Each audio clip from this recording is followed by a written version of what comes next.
ครับสบายดีพี่น้องมันในเป็ดก็เคยกินนะขึ้นมาตะกี้ครั้งเมียนในโฮมเตียนเลยอารมณ์ไปปล่อยอยู่ของหมูกระแลนขึ้นมามันเคยเนาะ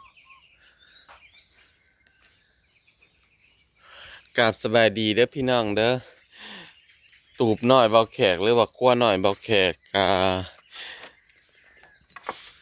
สิอัปเดตให้เบิ่งยังซ้ำนี้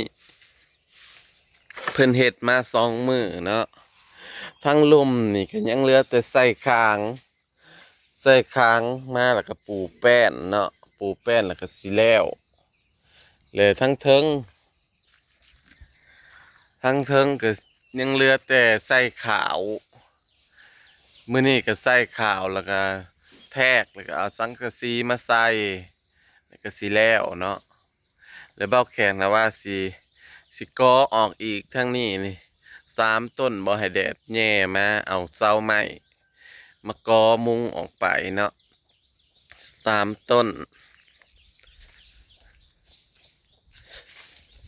ก่อออกมาประมาณนี้เอาห้องท่อกันนี่แหละกับห้องใน3 ต้นเพื่อว่าเฮ็ดเลยก็มุงบ่อยากให้แดดแย่เข้ามาเอาจังสิได้อยู่เย็นดีเอาก็สิออกมาเฮ็ดอยู่เฮ็ดกินอยู่พี่หรือว่ามานั่งกินข้าวอยู่พี่อยู่ในตารางแล้วก็อยากอยู่ก็เข้าไปอยู่เด้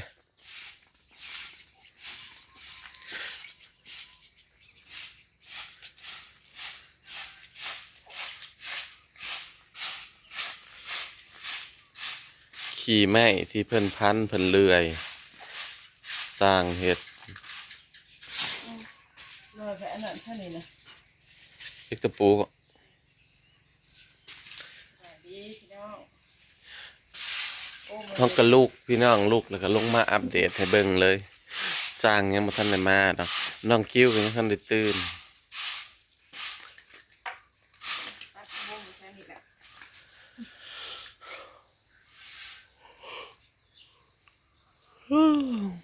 เบิดลายแล้วได้หน่อยสำนี้ก็ได้มันไม่ใหญ่ไม่ยาวเก่าออกสมองอันนี้นั่นซื้อไม้ก็จักแม่นจักโตเมื่อวานนี่เอาเงินให้อันพ่อไปซื้อนะ4,000ยังเหลือมาอยู่1,000กับจักบาทแหละชามถึงอะไรฮะคือก่อนจะ2,000 บาทมื้อก่อนเราไปเอาหยังเนาะ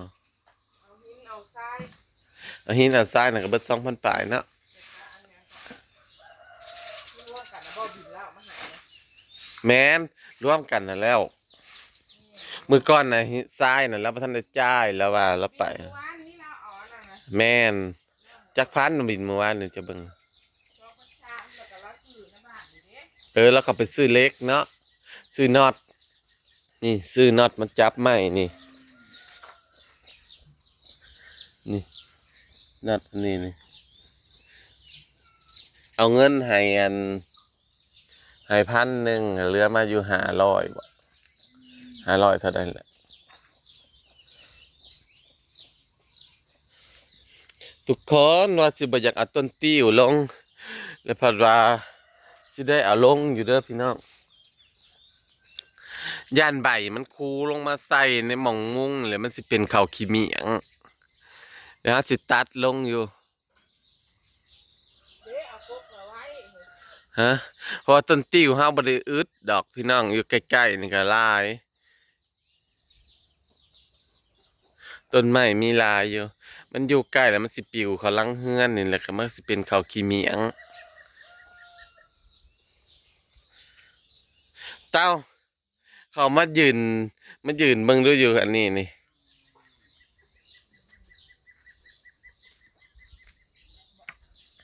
หึ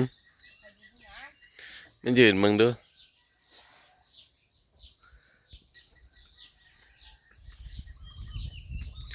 เพิ่นหดต้นหมกพริกต้นหมกฮุ่งตื่นมานะพากันตื่นหมดเลยเขาเจ้ามาส่งไก่แล้วก็เลยลุกมันมันร้อนแล้วนอนแล้วเช้ามาแล้วอากาศมันเย็นแล้วยังบ่อยากตื่นเย็นมื้อใดก็ฝนบ่มีตกเหนื่อยเลยละหึเหนื่อย คันฝนตกมาเนี่ยมันก็สิเย็นก็จะนั่งกับเบิ่งนั่นมันอยากโง่ยเลยรักนะ ให้เอางาติวมาหินใส่ค่ะ เขามดดำพวกสร้างแหละ เพราะว่าเจ้าหนาวมาเฮ็ดอันน่ะโอ้โห เพิ่นว่าเครืออันนั้นซื่อๆบ่จักบ่ว่าเครือจะนางว่าจัก เดี๋ยวมาเพราะว่า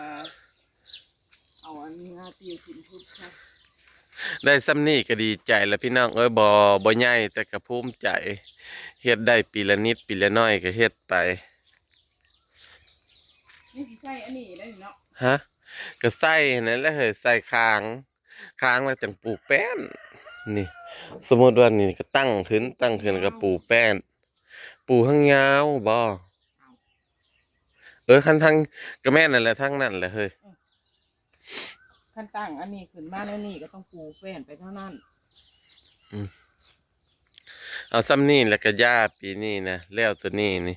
ปีหน้าว่าไม่ถ้าได้ เออแล้วบ่อาจแล้วว่ามันบ่เที่ยงกันกับนั่นเนาะแล้วอย่างแล้วเว้ามื้อนั้น โอ้ยป้าต้นเพิ่นก็ว่าเลยเต้าป้าต้นเพิ่นว่า เจ้าคือบ่เอาใกล้กันกับบันไดเลยคันซั่นแล้วเอาโครงเหล็กมาใส่จอดกันกับตัวนี้เพิ่นว่าเว้าแล้วคันแม่นมีเงินเนาะคันมีเงินน่ะแม่นอีหลีครับผู้มี ลอตเตอรี่ซะก่อนเฮาก็บ่มั่งกั่วมาเพิ่นกบ เพิ่นน่ะว่าให้เอาโครงเหล็กน่ะมาจอดใส่กันกับตัวนี้เลยจังแดดบ่ออกแล้วกับอันย่างเข้ามาเลย อันบ่เปียกพ้นแล้วก็บ่แดดเพิ่นว่าหรือว่านั่งเล่นก็ได้แล้วนี่ก็แม่นตะกี้เพิ่นว่าคือบ่ก่อออกทั้งหน้าทั้งบนรถพ่วงบนประต้นเพิ่นว่า มันจังเย็นมันจังอันคักบ่แขกสิบ่ก่อออกเด้อทั้งนั้นน่ะมันเดินหน้าบ้านบ่มี บ่ ให้มันมีเดินหน้าบ้านทั้งรถไถน่ะสมมุติว่ามีงานดองน้องแค้นอีหยังก็มันก็จังสิมีหม่องกลางเต้นท์มีอีหยังเนาะไปเฮ็ดกองก็บ่มีแต่ปลากล้วยแม่นบ่ เงินหมดแล้วนี่ เฮ็ดก็ออกก็แม่นอยู่คันมีเงิน เฮ็ดหลายปีขึ้นเฮาจะเฮ็ดกันแต่ถ้าบ่ก็ได้มันก็เป็นกุดกุมดุกอยู่นั่นแหละ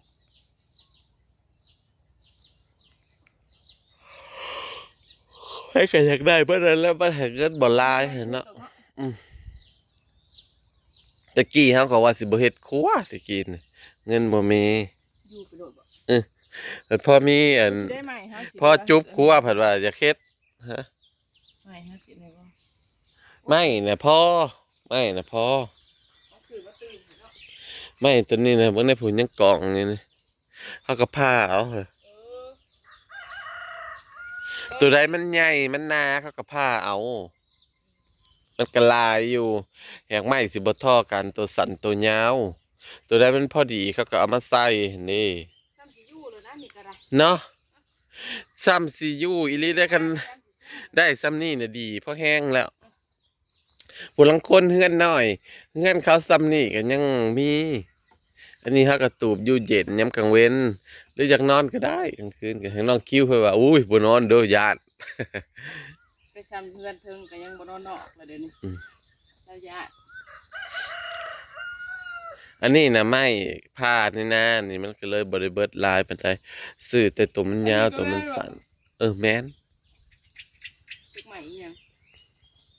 หาล้าง หอมดิแม่เอาข้าวไปกินเด้อไก่น่ะมื้อแรกจะเอาลงลุม บ่ได้แอดบ่อย่างนั้นกำไปหายไปกำไปหายไป อันนี้นะเรื่องไอ้หอยอยู่ไหมอันนั้นกูว่าน่ะบ่ อัน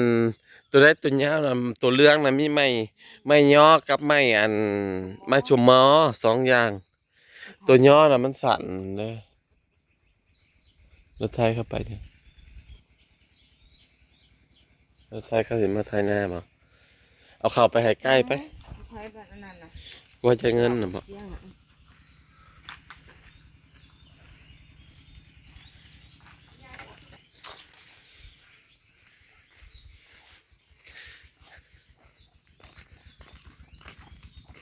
เรื่องงานโอ๊ย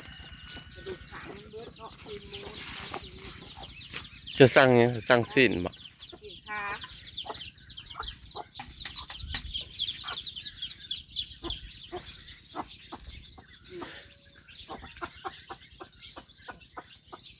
ลูกเป็นกระลายเติบ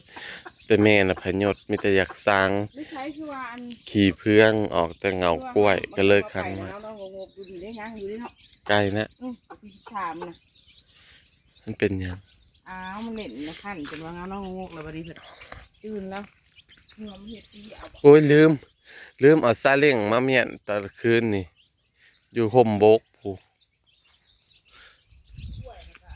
ข้าวอย่างน้ำ ต้นไม้ใบหญ้าก็อยากตายเบิดแล้วเหี่ยวแห้งกระแดงแห้งห่อเมื่อยเด้เมื่อยน้ำฝนบ่มา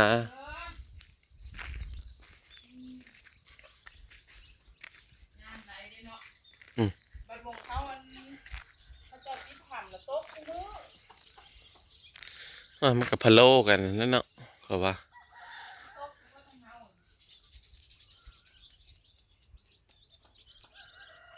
เฮ็ดตะเมาะอยู่พอดีงามนะตูมน้อยค่อยก็ได้เฮ็ด2 มื้อก็ใกล้อยากเสร็จสิ้นนะ โอ้ยมื้อนี้ยังได้มุ้ง มุ้งอีหลีแล้วใส่แต่ขาวแล้วก็มุ้งแล้วก็ปูแป้นบ่ดอกเขาสิมุ้งแล้วก่อนเพราะว่าอันมันก็แดดแหละต้องมุ้งก่อนแล้วก็จึงมาปูแป้นมันจึงสิเย็นฮะ นึกว่าจังปู ฮะแป้นน่ะก็เฮาสิลงไปเอาแป้นเฮือนเก่าอยู่หม้องคอกหมูขึ้นมาปูเพราะว่าเฮาจึงสิบ่ได้ซื้อประหยัดลงอีกเนาะมันมีแป้นอยู่ในหันนะตัวใดบ่พอซื้อก็บ่ซื้อเด้งบเฮาก็บ่หลาย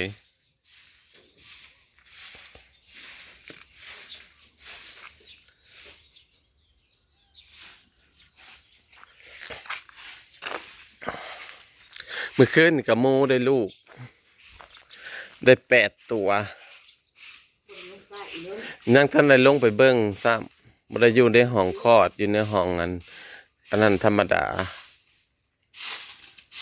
ลงไปเกลือคำว่านนี่เพราะว่าก็เดียวว่าเพิ่มบ่ได้อยากได้ลูกอันตอนเช้าน่ะแปลกอยู่บ่กินห้ำแล้วก็ดูดห้างออกมานอกพี่แล้วเบ้าแขกก็บีบเบิ่งน้ำนมเพิ่นบีบเบิ่งเพิ่นบ่ออกแล้วก็นึกว่าเพิ่นบ่อยากได้ลูกแล้วให้น้องแค้นลงไปอาบให้แล้วก็อาบน้ำยันน้ำนมเพิ่นบ่ออกคือแต่เก่านะมันก็มีให้ลูกกินอยู่คือว่าเมื่อคืนนี่ห้าอวดๆอยู่ บ่จื้อวันที่สมหั่นเด้ว่าเจติตุยว่าสมพร้อมกันกับเพิ่นเขาว่าบ่นะนมหมูเฮาน่ะมันตรงนะเพิ่นน่ะสมตอนดองเจซีแล้วเพิ่นว่ามันที่เท่าใดเพิ่นได้3 เดือน ไปได้เดือนหนึงเท่านั้นละเท่านั้นนะ เนาะคันเฮาจื้อน่ะบ่ได้อยากพลาดเลยคันเฮาเขียนแม่นน่ะ อันนี้นะ เฮาก็เอาออกไปไว้แล้วก็ สิบ่เขียนนี่คือว่าชมตอนที่แต่บ่ติดบ่ตัวหนึงนะ ตัวหนึงน่ะตัวนี้น่ะติดตัวนี้น่ะ แรกแห่งเลยว่าบ่จดดอกจดแล้วบ่ติดบ่จดได้แล้วก็ได้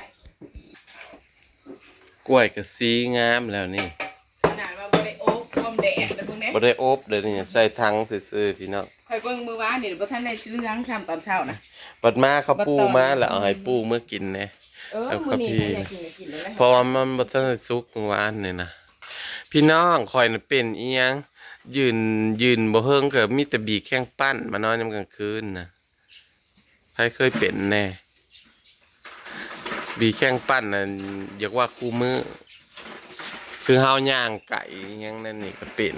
แต่เก่าข่อยคือบ่เคยเป็น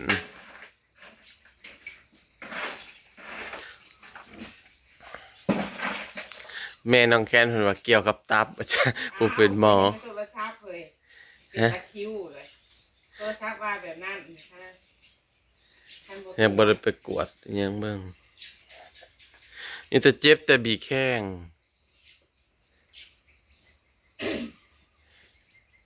เบื้องครัวนี่นะสองสามมื้อแล้วเจ็บบ่เซา คือแกงก็ปวดแขนปวดขาอย่างน้อยหนึ่งแต่เท่าไหร่ ปวดแขนปวดขาก็เกี่ยวกับตับบ่ตายแล้วคันเว้านั่น เขาว่าโทรศัพท์เลยเนาะเป็นตะคิวบ่อย หนังไพ่หนึ่งขาวพี่น้อง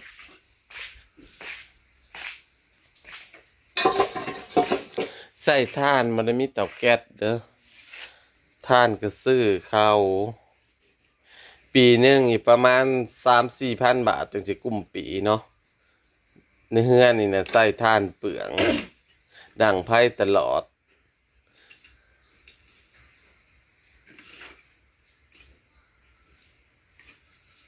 ขนาดกลางคืนฝนบอก อืม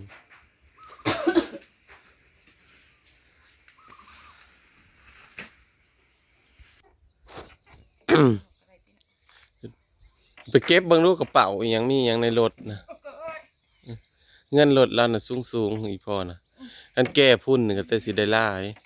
จ้าเขาก็เป็นตา ก็เจ้าเอารถไถมาเขาก็แก้ไม้มาให้ เป่ากูได้กระเป๋าล้าวน่ะเดี๋ยววะ เก็บเบิ่งเด้องามเด้อเจ้าว่างามเด้อเต้าเฮ็ดแบบนี้ตาอ้อแหกใส่สังกะสีนี่แหละบ่ได้ใส่ดอกยมอีหยังน่ะมันแดงไว้ยมน่ะข้อยว่าข้อยบ่มักเงินข้อยก็ยังบ่มัก เงินกาต่อออกมาขังนี่ก็ยังได้ แม่น เฮ็ดให้มันออกบ่ช่องขางเนี่ยโอ้ยแห้งสิงาม ยังสิกว่าบ่คันมันเอาแบบนี้เต้าคันต่อออกไปทั้งเสาไม้ทั้งนั้นน่ะเอาหญ้ามามุงบ่ได้บ่วะ ช่างกะซีอยู่เทิงหญ้าน่ะเปลือง ฮะ ท่านอันเอาหญ้ามามุงต่อช่างกะซีน่ะเปลืองมุนไว้เพราะว่า มันลงแห้งบ่นำ น้ำในช่างกะซีน่ะมันสิไหลลงไปทางหญ้าแห้ง อ๋อบ่เอาขนาดนั้นตะกี้ความคิดว่าจะเอาหญ้าพาหญ้ามามุงให้มันเย็น หญ้าบ่หีอันนี้ก็เย็นคือกันแหละ ๆเนาะกับขี้ข้านมันบ่เฮิงมันลายเปียกปีก็ได้เปลี่ยนบ่ได้ลาย ถ้าหญ้าแห้งก็คือเจียน เข้าไผ่บางเนาะ ยกเจ้าก็ได้เพื่อสิได้ พี่น้องสิขอเก็บภาพบรรยากาศไว้ซ้ำนี้เด้อตอนเช้านี่เนาะเจอกันคลิปหน้าเด้อว่าสิไปไสมาไสก็ติดตามกันเนาะเข้ามาเบิ่งมาชมเป็นกำลังใจให้ซ่องเบาแขกในเด้อซ่องน้อยๆก็ขอขอบใจ พูดว่าเราเฮ็ดผักเพื่อนรถอันนี้เฮ็ดเอง คัก บ่ อี ได้ หลีเองหั่นแหละว่านี่นะไม่ตัวเขาแก้ขึ้นมานะไม่กระเล่านะโพดว่ายาวเขาตัดท่อนเดียวหั่นเด้เขาก็เอาขึ้นรถได้ ไม่คน ยาวอีหลีใด เบิ่งก็รถจอดอยู่ทางหก